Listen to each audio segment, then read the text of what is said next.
Well, today will mark our last day of 80-degree temperatures in the Twin Cities, and we've got some really chilly air finally on the way for the weekend. It'll feel like October. Warming right back up though next week.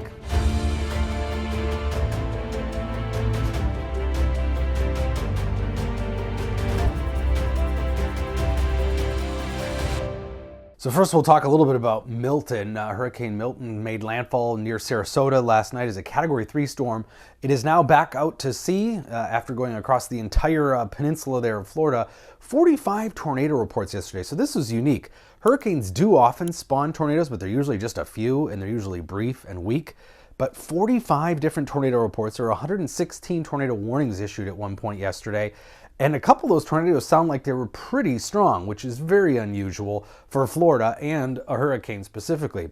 In addition, a lot of rainfall. All these red areas are 12 to 14 plus inches of rainfall. In fact, 18 and a half inches of rain measured in St. Petersburg. In the Sarasota airport observation, automated sensor went out at 9 p.m. last night when the winds reached 102 miles an hour. You can see blank observations there for temperatures and winds probably blew out that part of the sensor, which happens sometimes with these intense storms. For Minnesota, we can't get any rain. Severe drought is back. Northeastern Minnesota, also southwestern Minnesota, 20% of the state now in severe drought. 69% of Minnesota now back into moderate drought. This is what it looked like a week ago compared to now. The drought really deepens. And considering a few weeks ago we didn't have any drought in the state, this is just incredible. 60-day rainfall deficits now are 3 to 5 inches everywhere in red behind. And very unlikely that we'll make that up here before winter sets in, because typically the second half of autumn is not particularly wet. Cooler air masses hold less water vapor. Those storm systems don't have as much rainfall. And today will be another warm day, 20 to 25 degrees above normal. We're heading to the low to mid 80s across central southern western Minnesota, but a cool front is coming. We'll start to drop the temperatures tomorrow. Another front will drop temperatures even more heading into Sunday, Monday, Tuesday. We're talking about highs in the 50s for southern Minnesota, even 40s only to the north. Look at these temperatures Monday, just maybe mid 50s in the Twin Cities, 40s in the northern part of the state, and that will set us up for our first widespread frost across much of southern Minnesota, including the Twin Cities suburbs.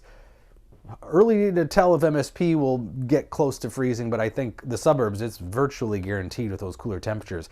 And some weekend rain showers too, mostly to the north, though we could see a couple here in the Twin Cities Saturday into Sunday. But also look at this, that blue. Yeah, there could be some snow showers on the Ontario side, maybe even deep into the Arrowhead, potentially Sunday. It's that time of year for that portion of the state. Rainfall amounts, though, do look fairly light, 1/4 of an inch or less for most of us, though there could be some pockets of slightly heavier amounts. But a couple models, half the models have no snowfall accumulation, half have some minor accumulations, maybe on the gunflint, maybe a brief coating, but more likely that they see at least the first flakes of the season, potentially on the Gunflint Trail late Sunday. Very cold air aloft driving that. But we do warm back up next week. 70s are back for central and southern Minnesota by Thursday and Friday. So we continue this roller coaster. And overall, above normal temperatures. 2 days of cool weather, which are only slightly below normal, do not make much of an impact on what has been a very warm September, and also, so far, first 10 days of October. Today will drive that upwards too. 22 degrees above normal today. So yeah, you look at Monday, 54. Well, by Monday, that's only 4 or 5 degrees below normal. So when you have a 25 degree above normal day countered by a 5 degree below normal day, you get the idea.